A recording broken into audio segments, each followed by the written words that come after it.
Hello everyone, welcome to సుమాస్ vlogs. అవ్వని చూస్తుంటే కంప్లీట్గా మూతికి కట్టేసుకున్నారు. ఏం వంట చేస్తున్నారు అంత ఘోరంగా అని తెలుసుకోవాలంటే వీడియో కంప్లీట్గా చూడండి. ఏంటి సుమన ఎర్రగడ్డలు తరుగుతున్నావు? అయిపోయింది కదా సాంబారు. సాంబార్ కాదు, మీకు మీ అన్నగారికి స్పెషల్ చేసిద్దామని ఫిక్స్ అయినా. ఎప్పుడో మా త్రిష్కా పుట్టక ముందు చేస్తా అంటే నేను ఇది ఏంటో అది దమ్ బిర్యానీ.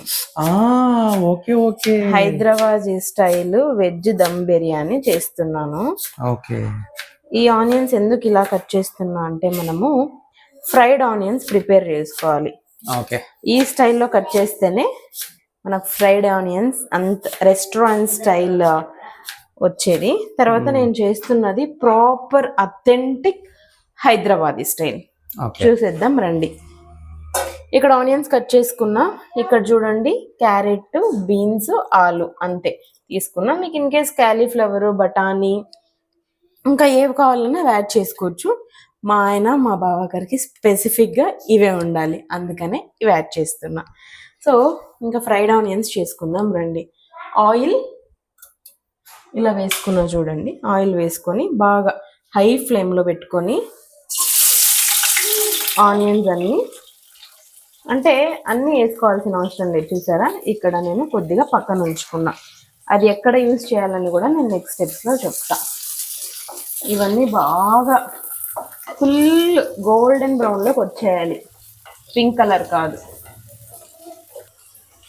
ఇలా పింక్ కలర్కి టర్న్ అయిన తర్వాత మనం ఆ ఉల్లిపాయలకి అయినంత మాత్రమే సాల్ట్ వేసుకోవాలి, ఎక్స్ట్రా వేసుకోకండి. మాటికి ఇలా ఫ్రై చేయాల్సిన అవసరం లేదు. ఒక్కసారి అలా కలిపి పెట్టిన తర్వాత రంగు మారిన తర్వాతనే మరి గరిట పెట్టాలి, అంతవరకు గరిట పెట్టకండి. చూసారా, కింద లేయర్ అంతా కలరు టర్న్ అయిపోయింది. ఇప్పుడు పైన లేయర్ అవ్వాలి అంటే అలా 2 times ఫ్రై చేస్తే అవి కూడా టర్న్ అయిపోతాయి.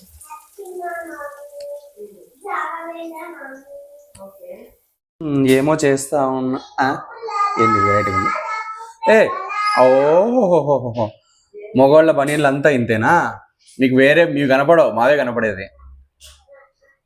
మొగుళ్ళ మీద తీర్చుకోవాల కక్ష అంటే మాకి ఇట్లే ఉండేది. మామూలుగానే తీర్చుకుంటారు, మళ్ళీ ఇది కూడానా? నేను ఏం తీర్చుకోలేదులే స్వామి, నేను నాకు హెల్ప్ కోసం పెట్టుకున్నా. అంటే మీ సపోర్ట్ ఉన్నట్టు ఇట్లా పనిలో.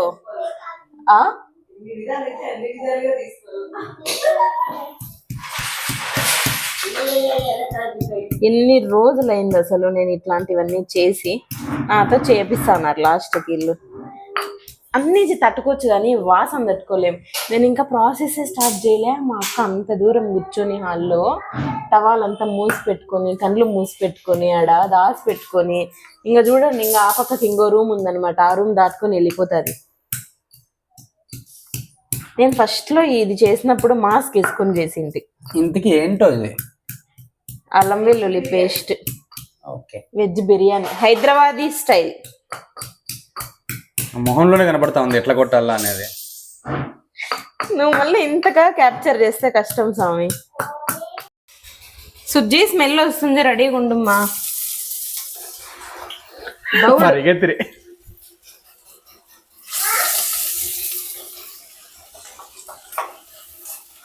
ఇది బాగా ఫ్రై అవ్వాలి, అప్పుడే మనకి బిర్యానీ రుచి. ప్రతిదీ స్టెప్స్ ఇలాగే ఫాలో అవ్వండి. ఇన్ కేస్ మీరు వేరే స్టెప్స్ చేస్తుంటే నాకు కమెంట్ చేయండి ప్లీజ్. మేము ఇవి ఎక్కువ చెయ్యం, చాలా తక్కువ చేస్తాం కాబట్టి అంత ఎక్స్పీరియన్స్ ఉండదు. చెప్తున్నా కదండి, మా త్రిషిక పుట్టక ముందు అంటే 4 years బ్యాక్ చేశాను నేను. అట్లా మొహం మార్చుకుంటూ ఉండాలి. నువ్వు ఆపు స్వామి. దీంట్లోకి మసాలాలు కూడా వేసుకోవాలి. యాక్చువల్లీ ఈ మసాలాలు మనకు ఈ ప్యాకెట్లో ఇలా వస్తుంది అనమాట. రెగ్యులర్గా చేసుకుంటుంటే ఇండివిజువల్గా తెచ్చుకోవచ్చు, బట్ అప్పుడప్పుడు చేస్తే ఇలాంటి ప్యాకెట్ 4-5 times వాడుకోవచ్చు అనమాట. కూరగాయలన్నీ వేసి ఫ్రై చేసుకుందాం.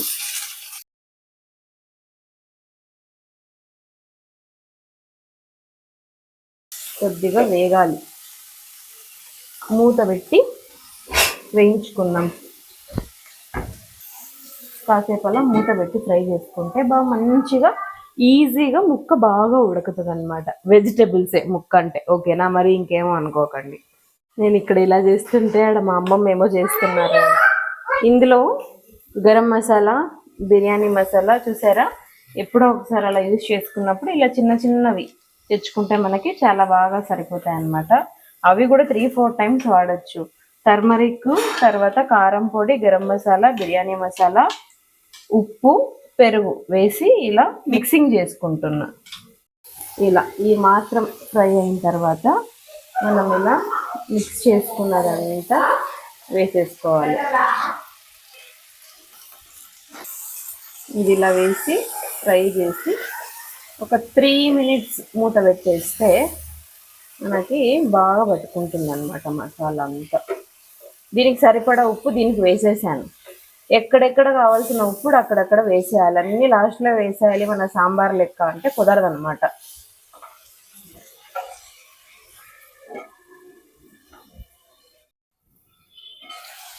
మసాలా వాసన అయితే రోడ్డంతా పాకుతుంది అనమాట ఇక్కడ.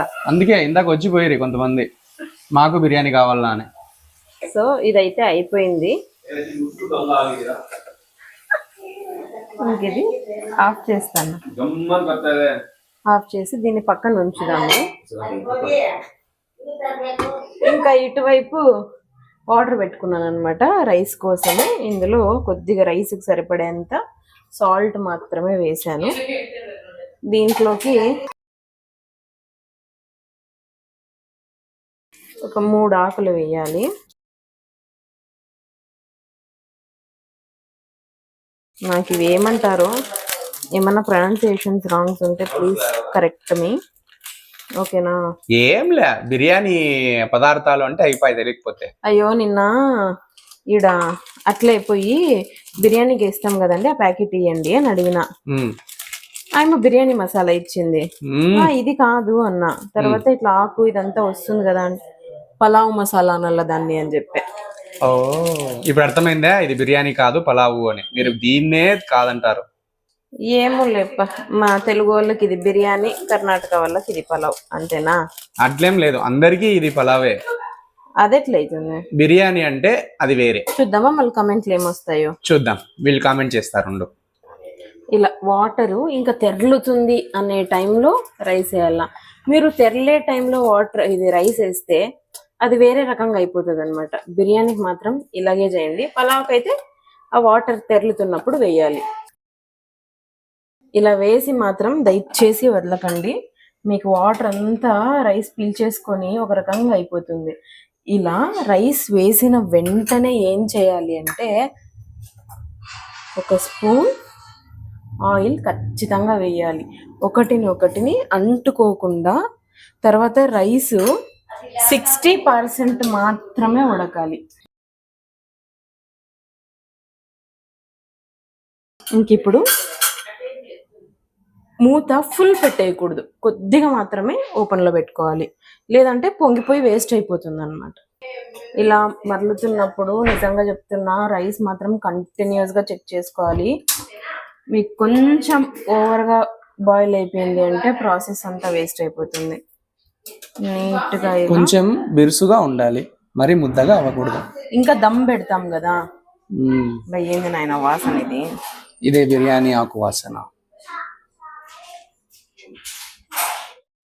ఇట్లా ప్లేట్లో వేసుకుంటే ప్లేట్లో గంజి వచ్చేస్తుంది, అదే తేమ తగులుతుంటుంది. సో ఇలా నీళ్లు వెళ్ళిపోయేటట్టు గిన్నె పెట్టుకోవాలి. ఇదంతా ఆరిపోవాలన్నమాట. ఎక్కువ కలపకండి, మరి ఇరిగిపోతాయి బియ్యము. ఇలా ఆరబెట్టినాయండి ఒక 10 నిమిషాలు. ఈలోపు మనం ఏం చేయాలంటే, దమ్ము పెట్టుకోవడానికి గోధుమ పిండి కలుపుకోవాలి. మనం ఊరికే చపాతీ పిండి కలుపుకున్నట్టు కలుపుకోకూడదు. ఇది గట్టిగా కలుపుకోవాలి. దీనికి ఏం ఉప్పు అవసరం లేదు. ఈ పిండి మరి యూజ్ చేయడం కూడా కుదరదు, ఇంకా వేస్ట్ అయిపోతుంది అనమాట దమ్ పెట్టేకి వాడితే. First layer curry, second layer rice. నీట్గా పరుచుకోవాలి. మనకున్న క్వాంటిటీ చూసుకుంటూ వేసుకోవాలి. తర్వాత ఆ రైస్కి మనకి ఫ్లేవర్ ఇవ్వడానికి జస్ట్ అలా గరం మసాలా, తర్వాత బిర్యానీ మసాలా, తర్వాత మనం ఫస్ట్లో ఫ్రై చేసి పెట్టుకున్న ఆనియన్స్. ఇది నెక్స్ట్ మనం కర్రీ లాగా చేసి పెట్టుకున్న మ్యారినేట్ చేసి ఇందులో పన్నీర్ కూడా వేసుకోండి, చాలా బాగుంటుంది. పన్నీరు నేను వీళ్ళకి హెవీ అయిపోతుంది అంటారని చెప్పి వేయలేదన్నమాట. ఇంకా మిగిలిన రైస్ అంతా నేను ఇప్పుడు వేసేస్తున్నా. ఏమండి రెస్టారెంట్ స్టైల్లో కనిపిస్తుందా? ఇప్పుడు కనిపిస్తుంది, తర్వాత ఏమో ఫీల్ అయినప్పుడు చెప్తా నిజంగా రెస్టారెంట్ స్టైలా కాదా అని. ఫీల్ అయినప్పుడు కాదు, టేస్ట్ చూసినప్పుడు. అదే టేస్ట్ చూసి ఫీల్ అవుతాం కదా, అట్లా. రైస్కి ఆల్రెడీ అవి వేసే నేను చేసింటా. దమ్ము పెట్టినప్పుడు కొద్దిగా సాల్ట్ తక్కువ అనిపిస్తుంది, అంటే నేను అన్ని చోట్ల తక్కువ వేసాను కాబట్టి అలా అనిపిస్తుంది. ఇప్పుడు ఏం చేయాలంటే యాక్చువల్లీ దమ్ము పెట్టేది ఉంది. చూసారా కింద ఇంకా నేను ఏ ఫ్లేమ్ పెట్టలేదు. ఇదంతా చుట్టూ పెట్టుకోవాలి. టైమర్ పెట్టుకోండి 15 minutes. మంట ఫుల్ లో పెట్టేసి, చూసారా ఇక్కడ పైన ఇలా పెట్టి ఫ్రెష్ చేసేసుకోవాలి పిండి నీట్గా, ఎక్కడ గ్యాప్స్ అనేది రాకుండా. సో టైమర్ అయితే ఆన్ అయిపోయింది. సో ఒక 15 minutes తర్వాత ఎలా ఉంది అనేది మనం చూద్దాం. అలా తీస్తే రాదేమో ఇది, అంతే.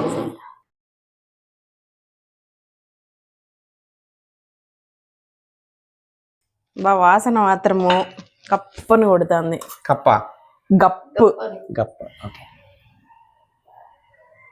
ఆ తేమ తెచ్చుకోండి.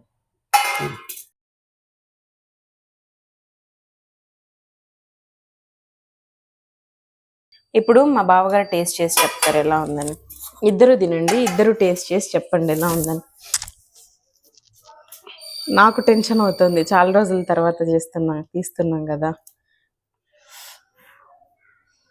ఉఫ్ అనుకోండి, త్వరగా తినండి. చాలా బాగుంది. త్రిషిక టేస్ట్ ಮಾಡಿ ಹೇಳಮ್ಮ ప్లీజ్.